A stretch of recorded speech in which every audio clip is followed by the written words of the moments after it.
বাংলাদেশ দল গত 4 September Pakistan series শেষ করে দেশে ফিরেছে। এবার ভারতের উদ্দেশ্যে 15 সেপ্টেম্বর উড়াল দিবে নাজমুল হোসেন শান্তরা। মাঝের এই সময়টিতে কাউন্টি চ্যাম্পিয়নশিপে সারের হয়ে এক ম্যাচ খেলার জন্য ইংল্যান্ড গেছেন সাকিব আল হাসান। সারেতে আজ অভিষেক হয়ে গেল সাকিবের।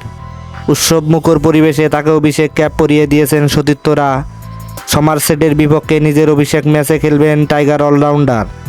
টনটনে টসে জিতে পারেনি সাকিবের দল। টসে জিতে ব্যাট করার সিদ্ধান্ত নিয়েছে সমারসেট। 7 দিনের এই ম্যাচে সাকিবদের দলে আরও খেলছেন অনেকেই। সাকিব আল হাসান বাংলাদেশের যে কত বড় একটা সম্পদ তার টাহারে টের পাচ্ছে সকলেই। টনটনে আগেও খেলেছেন সাকিব, এই মাঠে তার রেকর্ডও ভালো। 2019 সালের ওয়ানডে বিশ্বকাপে এই মাঠে ওয়েস্ট ইন্ডিজের বিপক্ষে সেঞ্চুরি হাঁকিয়েছিলেন টাইগার অলরাউন্ডার। ক্যারিবিয়ানদের বিপক্ষে ওই ম্যাচে 124 রানের অপরাজিত ইনিংস খেলেছিলেন সাকিব। কাউন্টি ক্রিকেটে সাকিবের অভিষেক হয়েছিল আগেই, তবে সারের হয়ে এবারেই প্রথম। এর আগে উস্টারশায়ারের হয়ে 9টি 4 দিনের ম্যাচ খেলেছিলেন সাকিব। এসব ম্যাচে 412 রানের পাশাপাশি সাকিবের নামের পাশে রয়েছে 42টি উইকেট।